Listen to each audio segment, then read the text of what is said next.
traitorous Space Marines march forth in service of the Lord of Decay. As the first line of defense, Loyalists wrap the scouts positioned to repel the invaders. With their transformation complete, these servants of Grandfather Nurgle move forward, spreading plague and pestilence here on Mountainside Tabletop.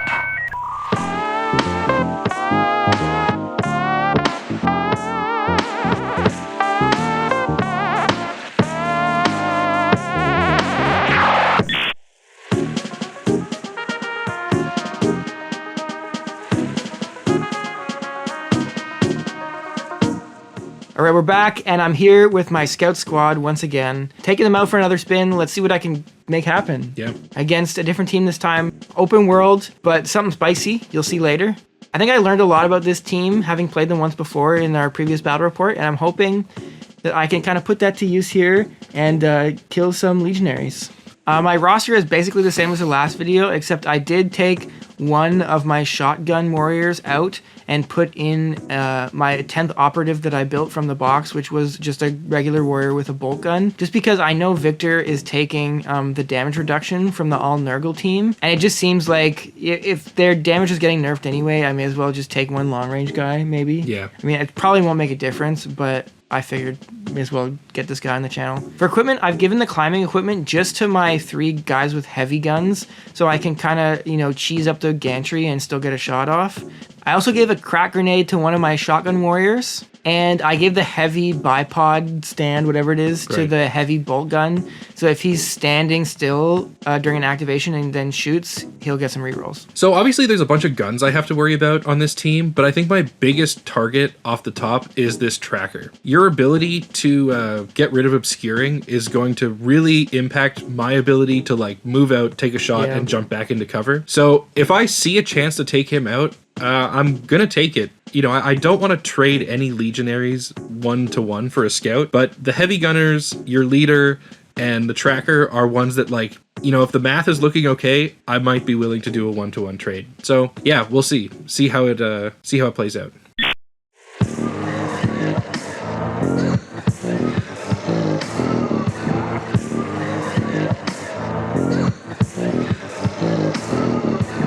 Alright, so today I'm going to be playing the Legionary kill team. They're a great team. I've got a little bit of experience with them, but every time I play them, they seem like a lot of fun. My list is below. I've given my gunner a plasma gun, and I've given my heavy gunner the heavy bolter. So for marks, I'm going with all Nurgle, which is why I'm using my Death Guard models for this game. I think the damage reduction is just so good. It's literally disgusting. It is, yeah. Khorne is great on the Butcher, and having the invuln is nice, but you don't have a ton of AP, so I'm thinking, just give me damage reduction, give me implacable so I'm not injured, and give you victory or give you death. Yeah, exactly. Yeah. So for equipment, I've given a crack grenade to my Shrive Talon, a Grizzly Trophy to my Butcher, and the suspenders to my Heavy Gunner. Did we talk about this team in our most fun kill teams video? No, but we probably should have, because they're quite fun. I would rank them pretty low to play against. Yeah, me too. I hate playing into all Nurgle. Yeah. That damage reduction is nasty. 3-up saves. All the fighting's so good. Yeah. This team is hard to kill. My AP is okay. I don't have any AP2. I just have a couple AP1 guns and some mortal wounds on the sniper. Honestly, I'm scared. Yeah.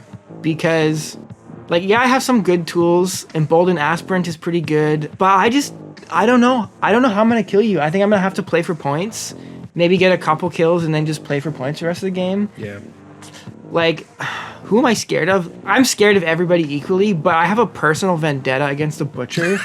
Yeah. He got some nasty kills against me in the Exaction game, where I played Exaction Squad, and you played these same Nurgle Legionaries. It was gnarly. I don't like that model. His fighting's so good, and he just has so many tricks that can make everybody around him suck more. Yeah. And I don't want to deal with that. So I'm probably going to target him down and try and make his life brutal. Yeah. For today's mission, we're playing on an open board.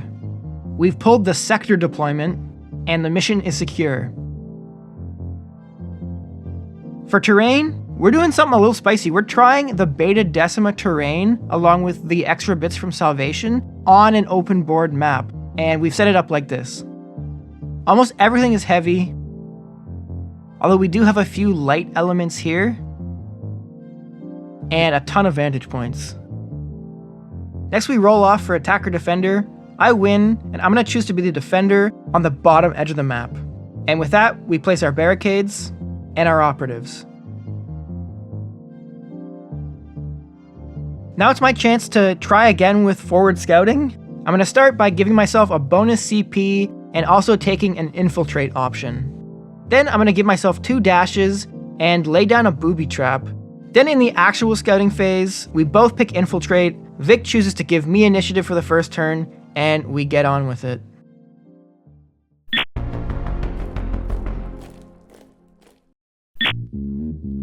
Alright, finally, the top of Turning Point 1. In the strategic phase, I'm going to play Mutagenic Flesh for free because of my leader's ability, and Brad's going to save all his CP. Neither of us are going to reveal any targets in the TAC-Op phase, and we're going to move on to the game. Okay, a safe move from me to start. The bolt gun's just going to move up and secure this objective. Yeah, I'm going to stay safe here too. My leader's just going to dash up, secure the objective, and then move back to where he came from.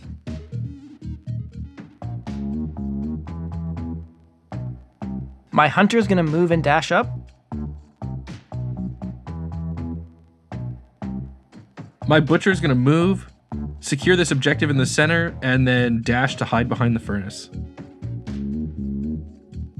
My sniper's going to move up.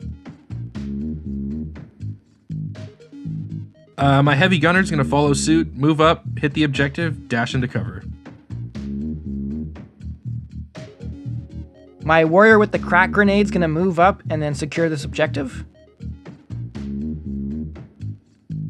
Well, my plan was to be really conservative in Turning Point 1, but I literally cannot help myself, so my Balefire Acolyte is going to move and dash onto this gantry and use his Fire Blast attack on that warrior. First roll is pretty not great and no damage goes through, but my real target is this tracker. So in the second roll, I'm going to spend a CP to make it a bit better with a reroll, and then I'm going to kill him and do 2 mortal wounds with Splash onto the other guy. I'm not going to lie to you, Victor. I meant to play my super conceal ploy there and keep that guy safe. Completely forgot. That's life, I guess.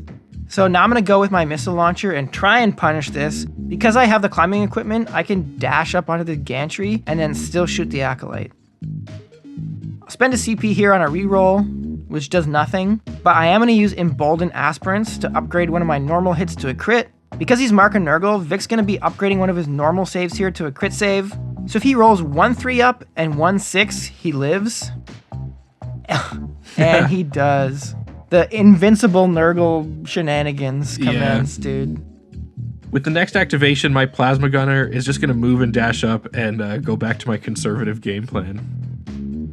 My leader now is going to buff the APL of one of the warriors with a shotgun, and then just move and dash up next to the hunter and prepare for Turning Point 2. My Shrive Talon is going to move up, staying in cover, and unless Brad completely loses his mind, that'll be my last activation of the turn. Well, I do have one more shot against Victor's exposed Acolyte, so my Heavy Bolter is going to dash and then shoot. Luckily, I get a crit, which will activate P1, and you can't live through this. You're just dead. And then with my last activation, my final warrior with a shotgun is going to move, dash, and then because his APL was buffed, hit this objective. And that's Turning Point 1. Yeah, I mean, I'm not feeling great. Trading 1-for-1 Legionary for Scout is never a good plan, but I'm happy to have got rid of that tracker at least. That does hurt because I was going to try and change some of your conceal orders to engage and then just shoot you, but I guess I'll have to play with slightly more finesse than that. Yeah, overall, I think a pretty close game so far and a pretty standard Turning Point 1. You know, I had an opportunity here to run up and steal the point over by the left side of the map because your butcher tapped it and then moved off. I did have an opportunity if I buffed a guy with my leader. I could have moved dash and then tapped it. Although stupidly, I moved up the purple-haired guy with the crack grenade and then blocked my path. But by the time I realized that, it was too late. So I kind of played myself out of that one. Would have been nice to be ahead on points, but Yeah. At least I got a kill. Totally.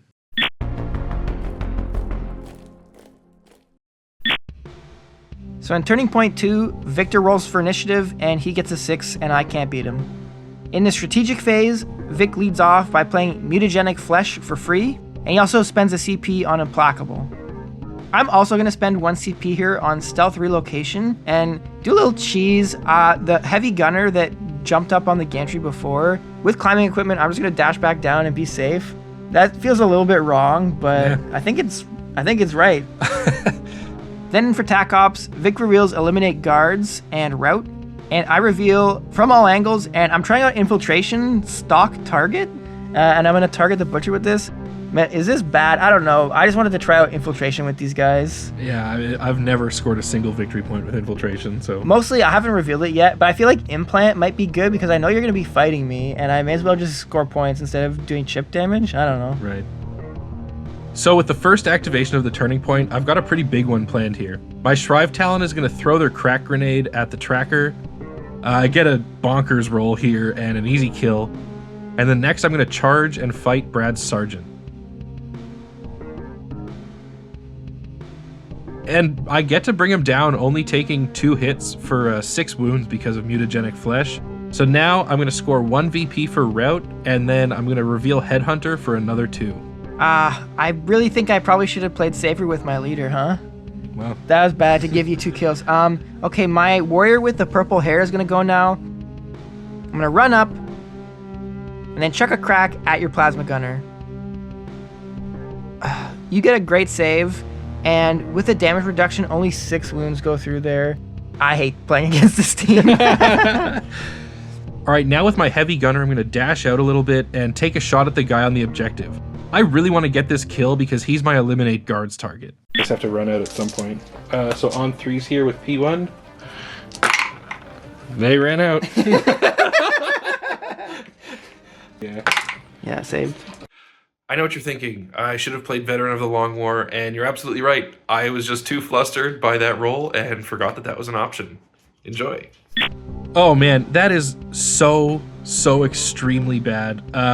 I can't even take another shot because I didn't pay for malicious volleys, so I guess I'll just move back into cover. He survived 1 shot. I don't think he'll survive anymore, so I'm going to make a risky play here. I'm going to charge and fight the plasma gunner. Look, I only have 3 hits, and I need all 3 to land for this to work. I'm going to reroll here. I have to. Okay, luckily, I do get the kill, and Vic actually parries one of my other hits instead of striking at all because he's worried about implant points. So I take no damage, and I finish off this gunner, probably one of the scariest guns on the board, and he's gone now. Yeah, that's really unfortunate. I was thinking that my plasma gunner, as long as I didn't move him, was going to be safe from any shots, and I totally overlooked that charge after whiffing the heavy gunner shot. I mean, easy to do. His fighting is terrible. Yeah. All right, well, speaking of terrible fighting, but maybe terrible in the other way, my butcher is going to activate, charge all the way around the furnace, and fight this warrior. I'm going to get a pretty easy kill here, but Brad is going to score a victory point while revealing Implant. After getting the kill, I'm going to take a shot with my bolt pistol at the sniper, but first I'm going to spend a CP on Malignant Aura, so he's rolling 1 less defense die. Get a pretty bad result here, only doing 4 damage through to the sniper, so he's not even injured. Alright, well, this sniper's gonna go now, and I have a pretty hilarious shot. I'm gonna spend 1 AP on advanced scope, and then I can shoot the heavy gunner. I could just barely see him all the way across the map, but I definitely can see him. Unfortunately, I'm rolling only 3 attack dice here due to the Grizzly trophy from the Butcher nearby. I'm gonna re-roll this one with a CP. Amazingly, I get another crit, and then I'm gonna use Emboldened Aspirants here with my last CP to force a 3rd crit. So that's 9 mortal wounds through, and Victor doesn't get the save needed, so you're dead. Yep, that's a real shame. Now my leader's gonna activate, and I'm gonna charge and fight Scarface over here. Brad does get some damage through here, but I'm pretty easily gonna rip him apart with my Power Fist, which is gonna score me a victory point for Eliminate Guards. Then I'm going to overcharge a plasma shot onto this other warrior and just blow him off the face of the planet. Okay, well, my missile launcher now, I mean, he's got an easy kill, so I'm just going to shoot at the Butcher. Unfortunately, I get a terrible roll, and I have no CP left to reroll. And with all the damage reduction and everything, you only take 4 damage. Man, that is huge. That sucks. That is a massive turning point bonus for me.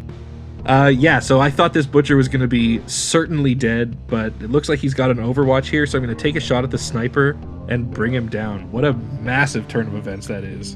Brutal, dude. The dice were hot for you, then they were hot for me, and now they're back to being hot for you. Last activation here, I'm going to dash and then shoot your Shrive Talon. Not a great roll. Vic's going to spend a CP on re-rolling one of his saves, and he only takes 5 damage, meaning this Shrive Talon stays alive with 1 HP.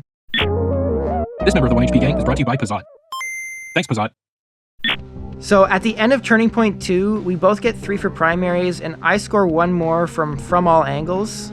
But I'm 2 points behind, and I'm starting to get worried about the bodies here. Honestly, there have been so many times in this game so far where like 1 or 2 dice difference would completely change the game. Yeah. I think most recently was if I got that kill on that butcher, it means the butcher's dead and my sniper's still alive. Really would have liked to get that kill, but unfortunately just didn't get it, and I think I'm in some trouble here just because if we were even on points, maybe I'd be okay, but I don't know if I can make up that 2-point gap. It's going to be tough. Yeah, I mean, I think it's going to come down to, as always, it's going to come down to dice, but I will say I'd happily trade you killing my butcher for my heavy gunner making his shot and my plasma gunner staying alive for another activation. But I think it's been a pretty back and forth game so far, and there's not a lot of bodies left, and one of mine has 1 HP, so there's going to be even fewer pretty soon. Yeah, I think initiative is going to be huge here. Even if I win, I don't know if I can get the job done, but one thing that certainly does get the job done is this mat from Skirmish Mats. You've seen it before. The Desolate Dunes mat is awesome. If you want this mat, the link's in the description, and we get some kickback too.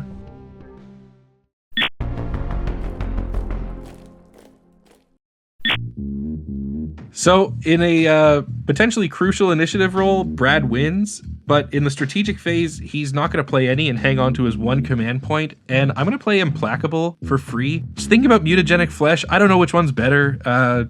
We'll see. No tac ops to reveal, we're all fully revealed, and so we get into the game. Basically, the perfect situation is set up for this heavy bolter. I'm going to start by shooting Vic's leader.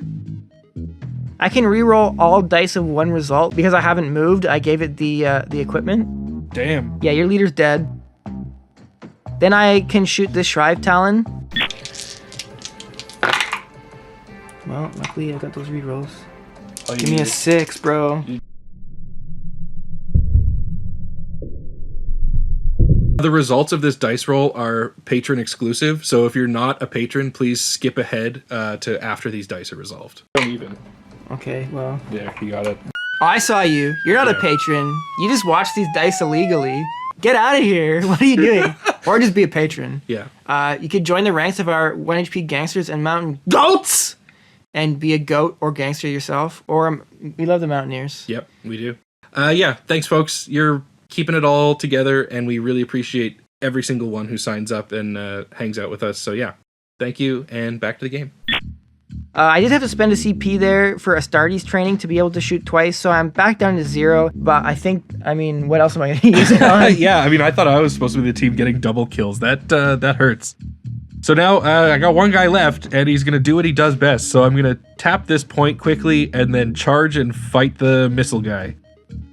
So yeah, no surprise here on this fight. I'm going to take 4 wounds and then get the kill and score another victory point for Rout. And that's the turning point, a nice 2 activation turning point 3.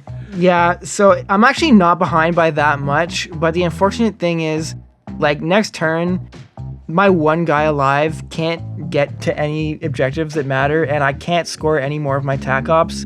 So I've lost, and that's another victory on the channel for the Legionaries. The scouts came closer this time. Yeah, they did, for sure. I really do feel like 1 or 2 dice rolls of difference could have let me win, If I had killed your butcher there, I think I had a real shot. There were a couple other times too. Obviously, you had some really bad rolls where if you rolled better, you would have won by even more. Yeah. But, I feel like I'm starting to get the hang of them, even though I lost. They seem like one of those teams that's going to take a lot of repetitions to like really know not only like the best way to play the pregame, but how it works for like your play style and what you want to do with them. Yeah.